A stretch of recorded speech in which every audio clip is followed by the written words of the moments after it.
Assalamualaikum warahmatullahi wabarakatuh.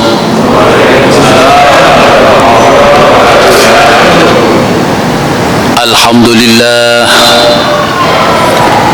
alhamdulillahilladzi arsala rasulahu bil huda wa dinil haqq liyudhhirahu 'ala ad-dini kullih wa kafaa billahi shahida.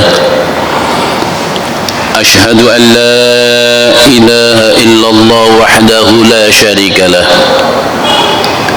al-malikul haqqul mubin. Wa ashhadu anna sayyidana Muhammadan abduhu wa rasuluhu shadiqul wa'dil amin. Allahumma salli wa sallim wa barik ala sayyidina wa maulana Muhammad wa ala alihi wa ashabihi ajma'in, amma ba'd. Wa qala ta'ala fi kitabihil karim, a'udzu billahi minasy syaithanir rajim.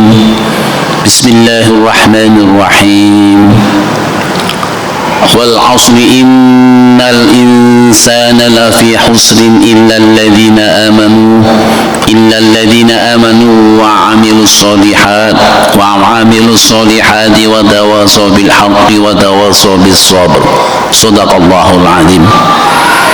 Hadratul Mukarramin, para jamaah kajian rutin Jumat malam Sabtu ingkang tansah dipun rahmati dening Allah Subhanahu wa taala. Untuk pertama kali mari kita panjatkan puji syukur kehadirat Allah Subhanahu wa taala yang mana di bulan Rajab ini kita dimampukan oleh Allah Subhanahu wa taala. Mugi kula panjenengan sedaya di bulan Rajab mendapatkan hidayah maunah dari Allah Subhanahu wa taala sehingga ibadah-ibadah sunnah kita senang melakukan, apalagi ibadah wajib yang telah disampaikan kepada kita, yang telah diwajibkan kepada kita semua, kita berusaha dengan senang hati untuk menjalankannya. Dan juga kita memohon kepada Allah supaya dimampukan sampai di bulan Sya'ban, sampai di bulan Ramadan. Ada doa yang sering kita baca, Allahumma barik lana fi Rajabah wa Sya'bana wa balighna Ramadan waghfir lana dzunubana. Ya Allah, berilah keberkahan di bulan Rajab, di bulan Sya'ban, dan sampaikan, mohon kepada Allah supaya usianya bisa menjumpai Ramadan yang akan datang. Ini doa yang sering kita lakukan, mudah-mudahan doa kita diijabah oleh Allah Subhanahu wa taala sehingga yang hadir di Masjid Ar-Raudhah yang kita cintai bersama, kita semua bisa menyaksikan nanti. Alhamdulillah, para jamaah masih diberi kesempatan oleh Allah untuk menghirup, untuk beribadah kepada Allah Subhanahu wa taala. Karena kita tidak tahu takdir Allah kapan kita nanti akan dipanggil oleh Allah Subhanahu wa taala. Dengan doa itu mudah-mudahan kita yang ada di sini, karena sering didhawuhi ulama bahwa bulan Rajab adalah syahrullah, bulannya Allah. Kalau bulan Sya'ban adalah bulannya Anbiya, bulannya para nabi. Dan bulan Ramadan adalah bulan ummati, umat Nabi Muhammad sallallahu alaihi wasallam. Oleh karena itu, ketika kita menanam, mulailah di bulan Rajab ini. Kalau panjenengan kepingin mendapatkan Lailatul Qadar, mulailah mempersiapkan diri. Cara pertandingan itu latihannya di bulan, mulai start awal di bulan Rajab dan di bulan Sya'ban. Dan bahkan baginda Rasulullah Muhammad SAW itu banyak berpuasa di bulan Sya'ban daripada di bulan Rajab. Jadi banyak pendapat-pendapat yang lain mengatakan karena ini adalah sunnah, jadi panjenengan bisa puasa di bulan 1 Rajab, 2 Rajab, 3 boleh, sampai misalnya akhir Rajab boleh. Yang tidak boleh adalah puasa yang telah dilarang. Apa puasa yang telah dilarang adalah pada saat Idul Fitri, Idul Adha, dan hari 3 hari Tasyrik, tanggal 11, 12, 13. Oleh karena itu, mari kita pakai untuk melatih fisik kita supaya di bulan Ramadan kita betul-betul prima, dan itulah panen kita di bulan Ramadan. Sehingga sering kita utarakan bahwa awaluhu rahmah wa awsaduhu maghfirah wa akhiru itkum minan nar. Luar biasa, dan itu adalah panennya umat baginda Rasulullah Muhammad sallallahu alaihi wasallam. Yang kedua, mari kita baca suratul Fatihah. Mudah-mudahan kajian kita bermanfaat bagi diri kita, bagi para pendengar, pemirsa, keluarga kita yang sudah meninggal karena kita melakukan amal soleh. Amal soleh panjenengan pada hari ini akan sumrambah, akan menjadikan sedekah jariyah. Keluarga kula panjenengan sedaya ingkang sampun sumare ataupun di alam barzah sangat senang menyaksikan kula panjenengan sedaya di majelis ilmu, majelis zikir, majelis yang ada di Masjid Ar-Raudhah ini. Mudah-mudahan beliau yang sudah meninggal akan diangkat derajatnya oleh Allah Subhanahu wa taala. Liridho ila wal syafaati Rasulullah Muhammad sallallahu alaihi wasallam, dari karomati Syekh Abdul Qadir Al-Jilani wa barakati murabbi ruhina Rumah Ahmad Bahru Mudhalidin Sulal Al-Mahbub wa ta'ala lidakhsili jamil maqasid bidniyati talabul ilmi fi hadal Masjid Ar-Raudhah wa nakhusu khasatan Abulat As-Samarqandi wa bi barakati ulama'ina fi hadal qaryah wa bi barakati jami'il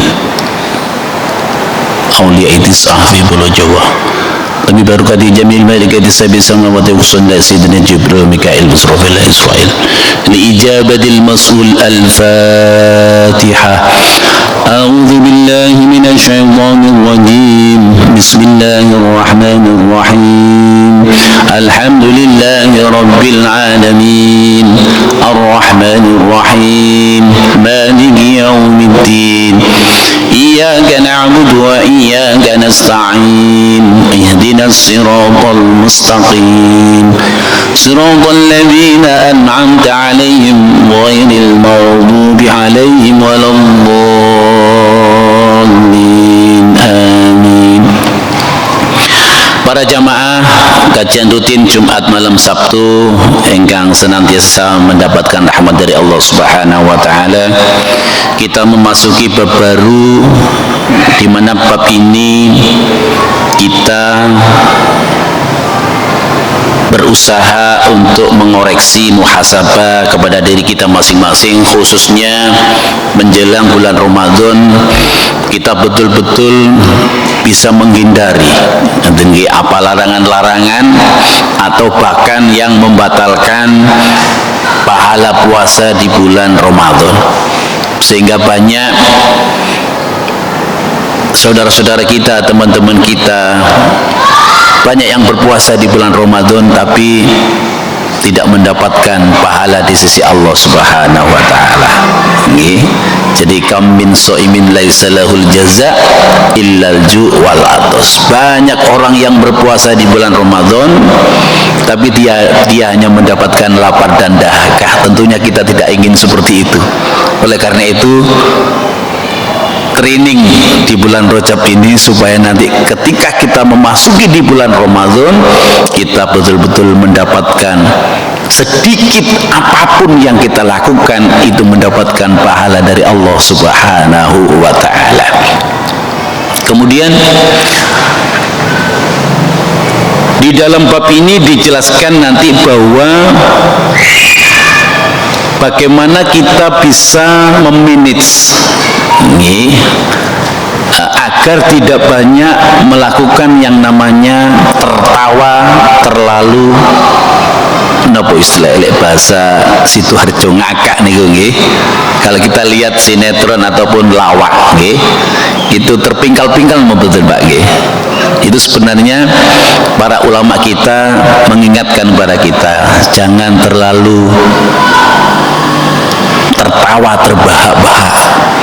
Karena baginda Rasulullah Muhammad SAW mencontohkan tidak sampai baginda itu tertawa ngakak, istilah cara bahasa Sidoarjoane ngakak atau terbahak-bahak, cukup terlihat gigi serinya.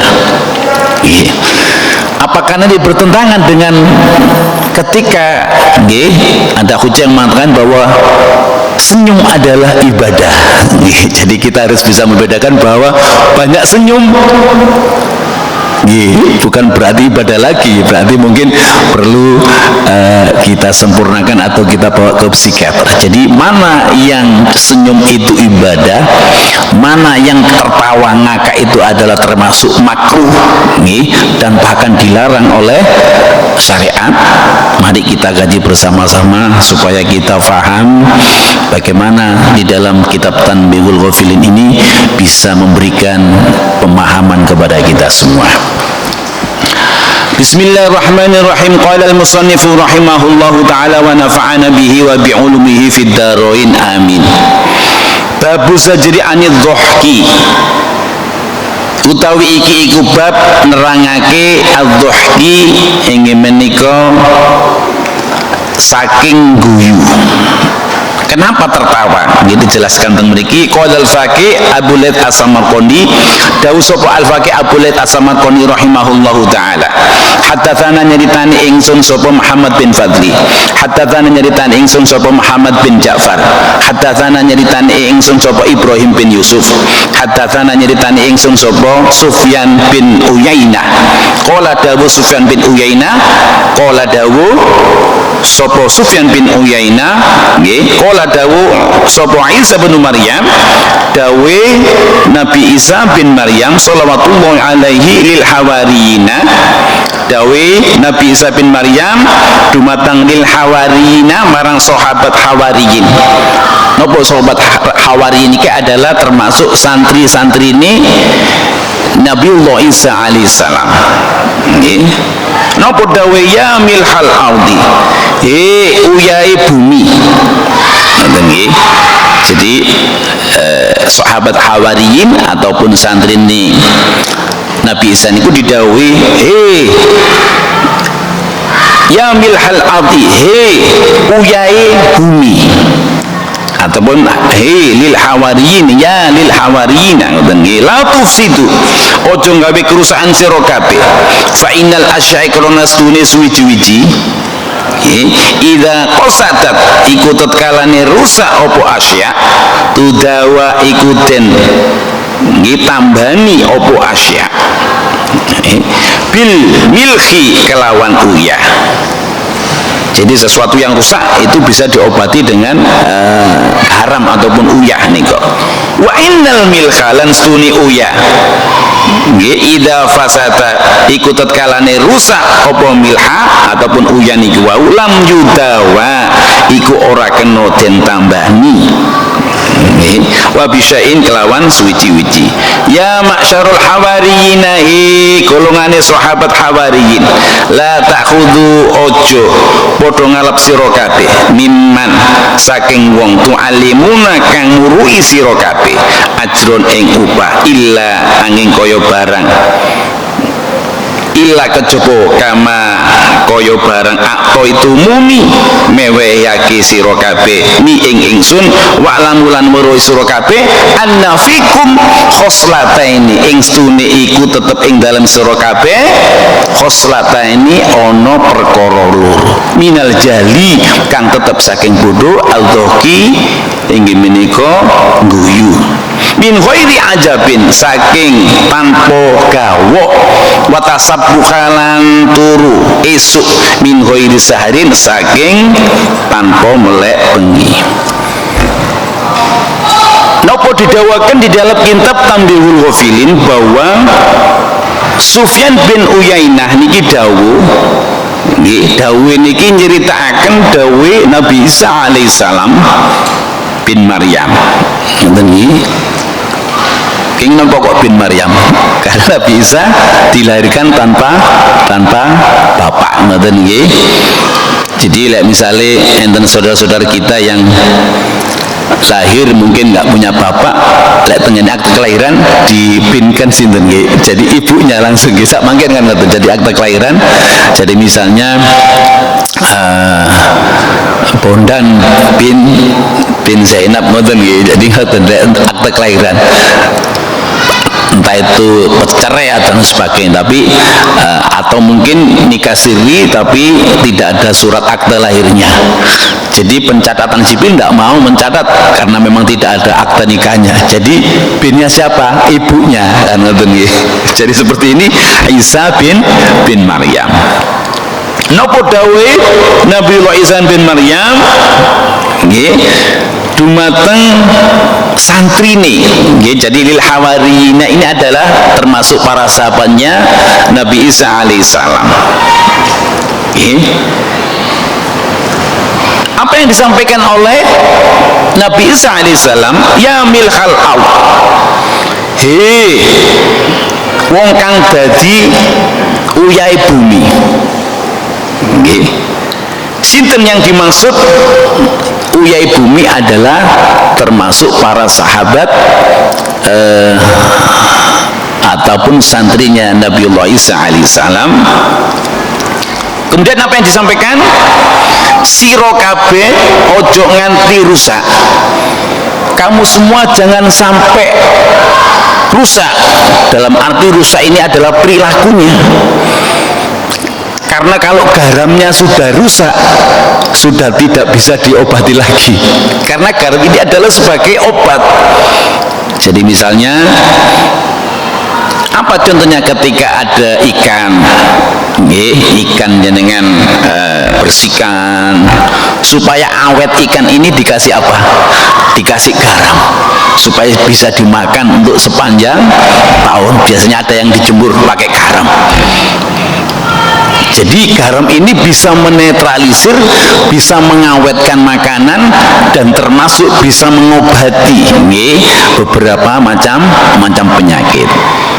Kalau baginda Rasulullah kan ketika sebelum makan apa? Jadi ada garam sedikit, kita telan dikit di mulut ataupun di langit-langit itu, baru kita makan. Fungsinya apa? Supaya menetralisir asam lambung. Tapi kita tidak pernah menggunakan seperti itu, padahal itu adalah tuntunan baginda Rasulullah Muhammad SAW. Tidak hanya garam, di samping itu juga kita sering lupa bagaimana kita doa sebelum makan. Ngoten nggih, Allahumma barik lana fima razaqtana wa qina adzabannar. Apalagi kalau kita makan di warung ataupun di restoran dengan keluarga kita, ayo sebelum makan kita doa bersama-sama. Sering kita lakukan seperti itu. Itu adalah sunnah yang telah dicontohkan oleh baginda Rasulullah Muhammad SAW, dan ulama-ulama kita mengajari seperti itu. Allahumma barik lana fima razaqtana wa qina adzabannar. Jadi bukan hanya sekarang masuk masjid ada hand sanitizer, sudah dulu kita cuci tangan, cuci kaki. Lebih lazimnya, ayo kita mulai sesuatu kita berwudu dulu. Boleh mboten? Dilarang mboten ketika kita mau makan berwudu dulu? Boleh, lebih baik.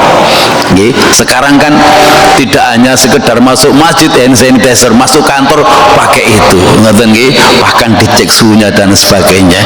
Islam sudah mulai dulu mencanangkan seperti itu. Mari sebelum kita masuk ke masjid kita wudu. Sekarang masuk makam ada hand sanitizer, masuk kantor ada hand sanitizer, perumahan semuanya itu semua adalah, kalau Allah sudah melakukan hal yang seperti itu, artinya Islam sudah diberitahukan oleh Allah Subhanahu wa taala sejak dulu masalah kebersihan, bagaimana mencuci tangan dan bahkan berwudu diajari kula panjenengan sedaya di dalam ajaran syariat Islam ini. Kemudian apa yang disampaikan oleh Nabiullah Isa alaihissalam tadi, sira kabeh kamu semua jangan sampai rusak, termasuk akhlaknya, termasuk budi pekertinya. Ini dawe Nabi Isa kepada santrinya, kepada sahabatnya, atau kepada hawariyin. Karena sesuatu selain garam itu kalau rusak itu garam ini bisa dipakai untuk sebagai obat seperti yang saya contohkan tadi. Tapi kalau garamnya yang rusak sakit mboten dipakai sebagai penawar ataupun obat, tidak bisa. Apa yang dimaksud ini? Bahwa sebagai seorang ulama, sebagai seorang pengajar, ibaratnya ngeten, jangan sampai kita berorientasi bahwa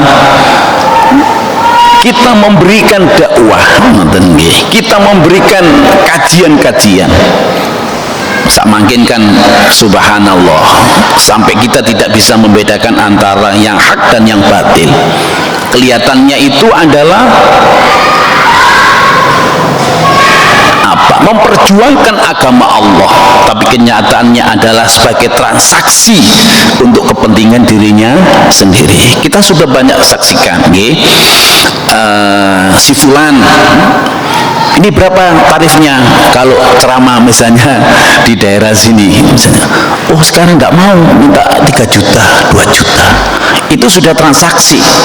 Dikatakan di sini Nabiullah Isa sudah jauh hari ketika kamu melakukan sesuatu, memberikan dakwah, memberikan pemahaman kepada masyarakat sekitar, jangan kamu narif dalam arti nopo pasang tarif niku. Kalau ndak 5 juta saya ndak mau, ini soalnya jadwalnya sudah padat. Mungkin seperti itu ya. Ini adalah sebagai koreksi seorang juru dakwah, seorang guru dan seorang yang memang menghidup-hidupkan agama Allah Subhanahu wa taala. Apa dawe Nabi Isa? Jangan mengambil upah kepada seseorang yang kamu berikan ilmunya. Jadi kamu mengajari suatu ilmu agama, jangan mengambil upah. Lah mungkin bisa diterjemahkan. Berarti kalau gitu para ustadz nggak usah diberikan amplop saja. Monggo niku panjenengan terjemahkan tersendiri. Apa yang dimaksud ini adalah sesuatu yang berlebih. Jadi datang di suatu daerah minta dihargai, pasaran saya sudah tahu ya, panitia sudah tahu ya, ini akomodasinya berapa, bahasanya seperti itu. Jadi tiketnya, kemudian pesawatnya, hotelnya dan sebagainya. Jadi saya punya teman yang ceramah misalnya di luar negeri, di Singapura, misalnya di Malaysia, itu kalau sudah urusan orientasinya, sudah masalah, saya yakin tidak bertahan lama, karena di sini sudah diberikan bahwa jangan kamu mengambil upah di dalam kamu berdakwah. Artinya upah yang bagaimana? Upah yang orang mengatakan bahwa saya ini tidak mampu, apalagi daerah-daerah yang memang ekonominya lemah, tidak mampu. Justru kita sendiri, misalnya kalau dakwah, misalnya di daerah mana itu Tulungagung, ke daerah Ponorogo, yang dekat sininya adalah Trenggalek. Itu kan ada perebutan bahwa orang Islamnya juga banyak, Kristennya juga banyak. Jadi kita sama-sama untuk memberikan kesana, untuk memberikan pengaruh supaya Islam itu tetap bertahan di sana. Nah, kalau itu yang kita lakukan, berarti kita memberikan sesuatu yang sifatnya pendidikan, sesuatu yang sifatnya pemahaman. Apa itu Islam? Apa itu Allah? Apa itu baginda Rasulullah Muhammad SAW? Mestinya juru dakwah, termasuk seperti kita, itu kesana membawa bekal, membawa sembako, membawa uang. Setelah kita ngaji, kita kasih, sesuai dengan kemampuan kita masing-masing. Karena ketika saya pada saat di daerah Sukun sana, paginya ikut ke gereja, sorenya ada teman-teman di ban ikut ke surau, pendetanya juga ikut ke surau. Nah, ini kalau tidak kita perjuangkan. Jadi pada saat itu Pak Karwo mengirim, mungkin ada beberapa, dan kebetulan saya sendiri yang mengantarkan sana kurban, kita sembelih, kita bagi daging-dagingnya bagi. Supaya apa? Supaya orang-orang teman-teman kita yang beragama Islam mempertahankan imannya, bahwa Islam masih banyak orang-orang yang peduli dengan sesama muslim. Lah kalau kita dakwanya cuma hanya sekitar di lokalan sini saja, kita tidak tahu saudara-saudara kita yang ada di sana terancam. Apa yang dimaksud terancam di sini? Ketika ikut saya aja, kalau sholat kan nggak dapat uang, kalau masuk di sini kan dapat sembako, dapat daging, dapat uang. Kira-kira 1 hari 2 hari lama kelamaan ikut. Jadi itu perebutan yang memang sangat luar biasa, dan insya Allah mudah-mudahan sekarang sudah mulai ada bikin masjid di sana, mulai ada pengajian-pengajian yang ada di sana, dan itu kita sarankan termasuk kami pribadi supaya mencari daerah-daerah, termasuk dulu pada saat dulu di Nongko Jajar itu sampai musolanya itu sering tidak terurus, jadi kita sabu kalau mau sholat seperti itu, dan alhamdulillah sekarang sudah mulai banyak yang berjamaah ya seperti itu. Oleh karena itu ditegaskan di sini oleh Nabi Isa alaihissalam, jangan mengharapkan upah kamu semua kepada orang-orang yang mana kamu mengajarkan ilmu agama, karena pada saat aku mengajarkan ilmu tentang ketuhanan, kata Nabi Isa, aku kan tidak pernah memungut upah dari kamu. Jadi ibaratnya guru mengajari, Nabi Isa mengajarkan santri-santrinya, Nabi Isa tidak memungut upah dari santri-santrinya, dan santri-santrinya juga diberikan motivasi ketika kamu mengajarkan kepada saudara-saudara kamu yang ada di kampung kamu, jangan menarik upah. Pada saat itu kan memang sangat sulit untuk masalah perekonomian dan sebagainya. Ketika baginda Rasulullah Muhammad SAW dilanjutkan dengan dakwahnya, sampai para sahabat hartanya diberikan semua, seperti sahabat Abu Bakar, kemudian sahabat Utsman, sampai sekarang ada nomor rekeningnya Sayyidina Utsman yang membebaskan sumur yang ada di Madinah, sangat luar biasa. Dan itu adalah cita-cita semua ketika kita menjadi seorang juru dakwah, termasuk kita menjadi menghidup-hidupkan agama Allah Subhanahu wa taala. Diberikan masukan di sini bahwa ketika kita menghidup-hidupkan agama Allah, jangan berangan-angan untuk diberikan upah, karena Allah Subhanahu wa taala sudah mempersiapkan bahwa upah itu nanti akan dibayar oleh Allah Subhanahu wa taala. Bagaimana menurut Allah? Ya sesuai dengan kapasitas Allah. Kalau kita minta, itu yang diterima oleh Allah, yang dikabulkan oleh Allah adalah kebutuhan kita, bukan keinginan kita. Seringkali kita berdoa kepada Allah, ya Allah, saya hari ini butuh uang 1 juta, tapi sama Allah diberikan yang lain, mungkin sembako yang nilainya lebih dari 1 juta, mungkin ada bahan pokok yang nilainya lebih dari 1 juta. Artinya Allah sangat paham dengan kebutuhan kita, dan Allah juga mengkritisi keinginan-keinginan kita. Apakah keinginan itu untuk nafsu kita pribadi, atau keinginan yang memang sama dengan keinginannya Allah Subhanahu wa ta'ala. Kemudian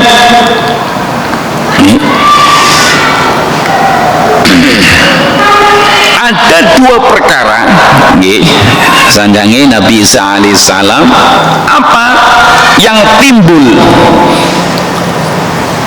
supaya kita tidak menjadikan seorang yang komplung, seorang yang bodoh, seorang yang tolol. Apa itu? Yaitu kita sering tertawa tanpa keheranan. Artinya yang seperti yang saya sampaikan tadi, jangan sampai kita tertawa tidak ada alasan sama sekali. Artinya kita tertawa terbahak-bahak, Seringkali nggih malah justru sekarang di manajemen nggih ada satuan nopo istilah satuan pelawak, perkumpulan pelawak misalnya Indonesia. Tujuannya memang untuk menghibur. Tapi di sini kita harus garis bawahi bahwa yang mana yang dimakruhkan, yang mana yang tidak boleh, yaitu tertawa terbahak-bahak. Biar mereka tertawa terbahak. Tapi kita punya pelajaran dari kitab Tamlighul Ghafil. Oh, ketika kita tertawa terbahak-bahak itu adalah tidak dianjurkan oleh baginda Rasulullah Muhammad sallallahu alaihi wasallam dan tidak dianjurkan para ulama-ulama kita. Jadi masih ingat nggih ketika seringkali saya sampaikan bahwa ketika Mu'adz bin Jabal di dekat makamnya baginda Rasulullah Muhammad SAW, sering sekali saya sampaikan di sini ketika Mu'adz bin Jabal menangis, ditanyakan oleh Sayyidina Umar radhiyallahu anhu, "Ma yubkika Mu'adz bin Jabal?" Wahai Mu'adz bin Jabal, kenapa engkau menangis di makam baginda Rasulullah Muhammad SAW? Dengan iringan tangis dan terisak-isak dengan perkataan yang terbata-bata, dia mengatakan, "Sami'tu Rasulullah Muhammad sallallahu alaihi wasallam, innal yasira minar riya'i syirkun." Bahwa baginda Rasulullah pernah aku mendengar perkataan dari baginda Rasulullah Muhammad sallallahu alaihi wasallam, beliau mengatakan sedikit innal yasiro minar riya'i syirku, sedikit riya itu adalah syirik kepada Allah Subhanahu wa taala. Sering saya ungkapkan bahwa syirik itu ada dua, syirik jali dan syirik khafi. Syirik jali adalah syirik ketika kita menyembah berhala, menyembah matahari, seperti teman-teman kita yang ada di misalnya Jepang, ada di Korea dan sebagainya. Dan syirkul khafi adalah ketika kita menyembah kepada diri kita sendiri. Apa ini? Mu'adz bin Jabal sampai mengatakan, tidak ada yang selamat dari penyakit yang namanya riya. Tidak ada yang selamat kecuali mendapatkan maunah ataupun pertolongan dari Allah Subhanahu wa taala. Hampir seluruhnya. Apa itu? Sehingga Syekh Ahmad Ali Al-Jazi mendefinisikan di dalam kitab Tuhfatul Khawas, apa sih riya itu? Didefinisikan ar-riya'u ay huwa fi'lul ibadati biqasdi tila'in nas litahsili malin jahin au madahin. Yang dikatakan riya adalah perbuatan ataupun ibadah kepada Allah Subhanahu wa taala. Tujuannya litaksili, dia ingin mendapatkan ataupun ada udang di balik batu untuk mendapatkan malin, harta benda, uang, jahin ataupun kedudukan. Ini sebentar lagi mungkin ada pilihan kepala desa, mungkin jarang berjamaah, tahu-tahu ikut jamaah. Ada pilihan anggota dewan, sebentar lagi ikut jamaah. Perlunya apa? Mudah-mudahan lillahi ta'ala, tapi itu sudah bukan rahasia umum. Oh, tujuannya supaya memilih. Berarti kan apa? Jahin ingin mendapatkan kedudukan, malin ingin mendapatkan keuntungan yang lebih besar, atau madkhin ingin dipuji masyarakat banyak. Dengan kalau misalnya di kelompok-kelompok masjid ataupun di tempat-tempat kami kan seperti itu. Para agniya mengatakan bahwa ini adalah siapa ini? Biasanya yang punya uang itu kalau rapat tidak banyak berkata. Ini dengan berapa? Oh ya, ini keramik semua saya yang nanggung. Ini internetnya saya semua. Oh ya, ini saya semua. Seperti itu.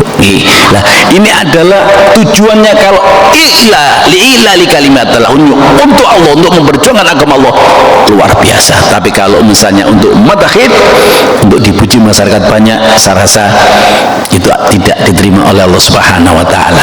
Cuma enten anekdot, wis mboten napa-napa, masih mboten ikhlas-ikhlas titik sing penting ngoten. Lah bahasa ngeten iki jangan digunakan, ngoten nggih. Kalau bisa mboten napa-napa, sementing kita belajar ikhlas kepada Allah Subhanahu wa taala, karena tidak mudah. Dan semua itu properti sebenarnya bukan milik kita. Sebagian adalah milik kita, sebagian adalah untuk ditasarrufkan kepada perjuangan agama Allah Subhanahu wa taala. Kemudian apa yang disampaikan di sini bahwa seperti yang disampaikan tadi bahwa riya itu adalah bagian dari syirik khafi, syirik yang tidak sampai kita murtad ataupun keluar dari agama Islam. Tapi syirik ini akan menjerumuskan kita tidak diterimanya amal kita di hadapan Allah Subhanahu wa taala. Oleh karena itu Mu'adz bin Jabal banyak menangis di makam baginda Rasulullah Muhammad SAW. Apa artinya? Mari, ketika kita banyak tertawa di dunia ini, artinya kita banyak menangis nanti di akhirat. Tapi ketika kita sedikit tertawa nanti, insya Allah kita banyak tertawa di surganya Allah Subhanahu wa ta'ala. Kemudian apa yang kedua, yaitu tidur setelah sholat subuh. Ngoten nggih, tidur pada saat subuh, mungkin bisa sholat subuh ataupun tidak sholat subuh, tanpa terjaga pada malam hari. Nggih, panjenengan bekerja, kan ada yang sip-sipan nggih, jam 11 malam pulang jam 7 pagi. Karena dia memang tidak tidur, karena dia bekerja untuk mencari nafkah keluarganya, tidak apa-apa. Tapi pada saat panjenengan wis tidur nyenyak, sudah sholat subuh, tidur lagi setelah sholat subuh, tidak bekerja ataupun tidak jalan-jalan kalau yang sudah purna dan sebagainya, ini termasuk bisa dikatakan orang yang kumprung ataupun orang-orang yang tolol, orang-orang yang bodoh menurut yaitu baginda Nabiullah Isa bin Maryam alaihissalam. Kemudian dilanjutkan di sini, qala al-faqih dawu sapa al-faqih radhiyallahu taala an, makna qauli alaihissalam milkhal ardi. Apa yang dikatakan Nabi Isa mengenai milkhal ardi? Siapa ini milkhal ardi ini? Nggih, yakni iku ngersakake sapa Nabi Isa nggih, yang dikatakan milkhal ardi niki al ulama, yaiku para ulama. Nggih, fa innal ulama mongko krana stune ulama hum ya ulama alladzina iku wong-wong nggih, wong-wong yuslihuna kang padha gawe bagus sapa alladzina. Apa yang dikatakan milkhal ardi ini yang disampaikan oleh Nabi Isa, yang dimaksud adalah para ulama. Artinya apa? Menyindir para ulama, jangan sampai kita menjual agama ini. Jadi misalnya, terus budi di ulama, apakah ini hukumnya haram atau tidak? Ada amplop 5 miliar. Nanti kita carikan dalil nggih, karena sudah ada amplopnya. Nah, ini berarti sudah tidak netral lagi, tidak li'ilali kalimatillah. Ini yang dikoreksi oleh Nabiullah Isa alaihissalam, bahwa jangan kamu menjadi garam. Garamnya jangan sampai sakit, jangan sampai bermasalah. Kalau garamnya bermasalah, bisa tidak mengobati orang-orang yang sakit ataupun menetralisir keadaan-keadaan yang asalnya rusak menjadi baik? Tidak akan bisa. Karena apa? Sudah terkontaminasi mengenai malin, mengenai jahin, mengenai madkhin. Ketika ulama ini ada unsur yang 3 yang saya katakan, riya itu tadi, penyakit riya, dia tidak akan bisa menjadi garam yang menyembuhkan, dia tidak akan bisa menjadi garam yang bisa menetralisir, dia tidak akan bisa penyembuh. Katakanlah misalnya ada virus corona ataupun omikron dan sebagainya, karena ulama ini adalah sudah terkontaminasi mengenai 3 hal, yaitu malin, jahin, atau madkhin. Karena apa? Karena ulama ini adalah orang-orang yang melakukan kebaikan-kebaikan, orang-orang yang belajar memberikan pemahaman kepada orang-orang untuk bisa dekat kepada Allah Subhanahu wa ta'ala. Nah, kalau ulamanya tidak sesuai dengan yang disampaikan oleh Nabiullah Isa, yang tidak sesuai dengan yang disampaikan oleh baginda Rasulullah Muhammad SAW, bukan termasuk al-ulama warasatul anbiya, bukan pewaris Nabi Muhammad sallallahu alaihi wasallam. Nggih. Zaman den kan kadang nggih, pokoke enten tiyang becak nggih disukani napa jubah, dikei serban, difoto pertemuan ulama nggih. Enten mboten ngaten nggih. Jadi isu politik niku sangat luar biasa. Tapi kita tahu mana ulama yang mana yang ulama yang memang mendapatkan ridho dari Allah Subhanahu wa taala. Tidak hanya casing sebagai seorang ulama, tapi betul-betul warasatul anbiya. Bagaimana ulama warasatul anbiya? Dia menjadi garam, bisa mengobati, bisa menetralisir, dan bisa memperbaiki keadaan yang asalnya rusak menjadi baik. Itu adalah para ulama kita. Ini wa yadullunahum lan nuduhake sapa ulama ing kholqi ala tariqil akhir ing ngatasi jalan menuju akhirat. Fa idza tarakal ulama mongko tetkalane ninggalake sapa para ulama tariqul akhirati iku nuduhake dalane akhirat, famanil ladzina mongko iku sapa alladzina yutai wong kang nuduhake yadulum apa alladzi ing kholqi ala torki ing ngatasi dalani akhirat biman lan kelawan sopo yak tadi podo anut al juhalu sopo wong bodoh. Terus ketika ulama ini bukan warasatul anbiya, jadi ulama ini adalah sebagai garam tadi yang saya katakan. Ulama ini adalah menunjukkan jalan menuju akhirat. Ulama ini menunjukkan jalan menuju Allah Subhanahu wa ta'ala. Tapi ketika ada ulama yang rusak atau ulama su yang tidak menunjukkan kepada jalan akhirat, ini adalah ulama yang termasuk mendapatkan apa istilah, bukan termasuk ulama warasatul anbiya. Dan ulama ini adalah sudah terkontaminasi dan tidak bisa dipakai sebagai penawar ataupun obat di dalam semua kehidupan. Yakni apa yang dikatakan di sini, annal ulama'a warasatul anbiya fakama annal anbiya yu'allimunal khalqa bighairi ajrin. Jadi yang dikatakan ulama di sini adalah ulama warasatul anbiya. Apa yang dikatakan ulama warasatul anbiya? Ulama yang itba kepada baginda Rasulullah Muhammad sallallahu alaihi wasallam. Kan semakin kuat ada ulama yang model seperti apa? Yang ahlus sunnah wal jamaah. Karena banyak ulama yang memang beliau hujahnya Al-Quran dan hadis, tapi dia tidak mau sahabat, bukan ulama. Ulama yang hanya beberapa Al-Quran dan Al-Hadis, tapi dia tidak mau ijma, dia tidak mau qiyas, bukan kriteria ulama. Jadi ulama ini adalah sangat luas yang telah dicontohkan oleh guru-guru kita dan sarana sampai kepada baginda Rasulullah Muhammad sallallahu alaihi wasallam. Sehingga sekarang ada menamakan kelompok-kelompok iki loh, ulama yang memang waris, yaitu salafus soleh. Kita lihat dulu, betul nggak salafus soleh? Apa sanadnya sampai kepada baginda Rasulullah Muhammad sallallahu alaihi wasallam? Kemudian apa yang dikatakan di sini? Fama fakama mongko koyo yento tetep anal anbiya apa sune para nabi yu'alimuna iku padha murui. Ngoten nggih. Sapa anbiya al khalqa ing makhluk bi ghairi ajrin kelawan tanpa upah. Jadi para anbiya niki mengajari makhluknya Allah Subhanahu wa ta'ala niku tanpa diberikan upah. Jadi para anbiya bukan hanya anbiya nggih, justru setelahnya anbiya dengan semerap pirsa wali 9. Dia berjuang dengan hartanya, bi amwalihim wa anfusihim. Dia berjuang dengan ilmunya, dia berjuang dengan harta bendanya, dia berjuang dengan kekuasaannya, dia berjuang dengan pengaruh yang ada di lingkungannya. Kalau kita sekarang kan pokoknya mempelajari sedikit hadis Al-Quran, kita dianggap berjuang dan kita tarif. Pengajian kita hari ini mohon maaf 5 juta pengajian kita hari ini lah, itu bukan termasuk kriteria ulama yang telah disampaikan warasatul anbiya.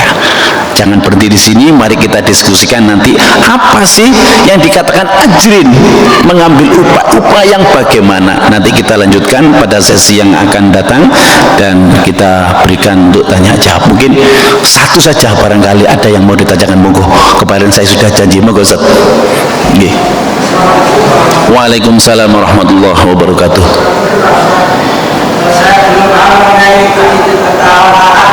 Ya.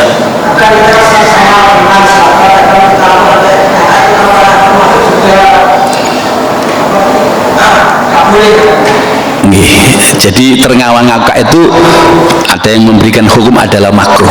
Kita tertawa apalagi di masjid nggih. Jadi kalau bisa ya napa tertawa ngakak. Jadi kan ketika melihat lawak ngoten nggih, terpingkel-pingkel mboten. Lah itu yang dikatakan kadang memang tidak bisa kita tahan semampu kita.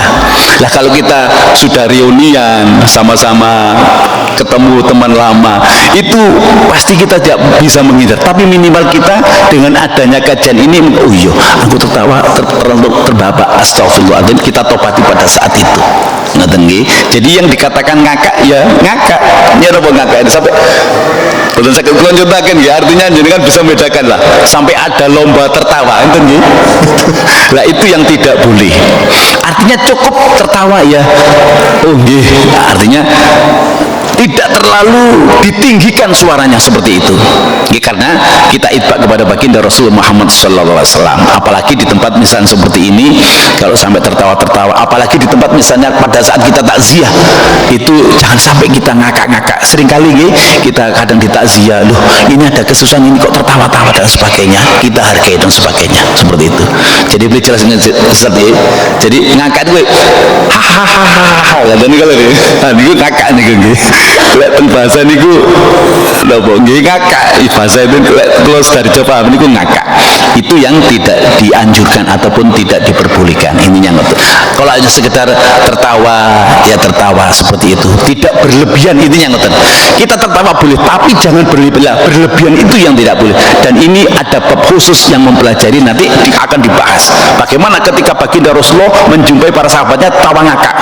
Nggih, sampai ada kelanjutannya nanti pada season yang akan datang. Jadi lek paham saniki mboten masalah. Insyaallah nanti season lagi akan lebih paham, karena ada baginda Rasulullah pada saat bersama para sahabatnya melakukan tertawa seperti itu dan ditegur oleh baginda Rasulullah Muhammad sallallahu alaihi wasallam. Jelas Ustaz ngoten nggih. Yang lain satu lagi nggih, monggo Ustaz. Terkait dengan kajian atau pengajian yang menggunakan job-job supaya bisa tertawa, itu hukumnya gimana? Nggih, intinya kita boleh tertawa tapi jangan sampai berlebihan. Nggih, makan boleh, kali kok berlebihan jelas tidak boleh, ngoten nggih. Jadi wala tusrifu, jangan berlebih-lebihan. Sesuatu yang berlebihan itu pasti tidak baik. Istri cukup satu, kalau lebih dua enten sing ngatani baik, enten mboten baik nggih. Tapi jelas gegeran nih kan ngoten nggih. Minum sedikit enggak apa-apa. Banyak, terlalu banyak minum jelas tidak baik. Makan juga terlalu banyak gula juga tidak baik. Artinya cukup sederhana yang telah dicontohkan oleh baginda Rasulullah Muhammad sallallahu alaihi wasallam. Nah, kalau ada pengajian-pengajian jangan sampailah ada jok-jok yang sifatnya justru mustami'in ngakak tapi lupa materi sebenarnya adalah pengajian intinya zikrullah kepada Allah Subhanahu wa taala, malah justru tertawa terbahak-bahak. Lek mboten-mboten YouTube mboten payu. Mboten nggih. Subscriber mboten laku lah. Itu yang harus kita luruskan, bahwa tertawa ini adalah untuk ibadah, bukan tertawa pindanas ataupun kerno menungso. Ada tiga hal. Tertawa kepingin apa? Jadi dengan tertawa karena Allah atau karena malin atau jahil atau madhin. Ada pelanggarannya. Lebih jelas lagi nanti sesi yang akan datang. Mengatakan ingkang saged kula aturaken, mudah-mudahan bermanfaat bagi kita semua. Mari kita baca selawat supaya kita semua mendapat barokah dari baginda Rasulullah Muhammad sallallahu alaihi wasallam. Rabbi fa'fana bi barakatihim wahdinal husna bi hurmatihim wa amitna fi tariqatihim wa mu'afatim minal fitani. Rabbi fa'fana bi barakatihim wahdinal husna bi hurmatihim wa amitna fi tariqatihim wa mu'afatim minal fitani. Rabbi fa'fana bi barakatihim wahdinal husna bi hurmatihim wa amitna fi tariqatihim wa mu'afatim minal fitani. Allahumma inni astaudiuka ma 'allamtanihi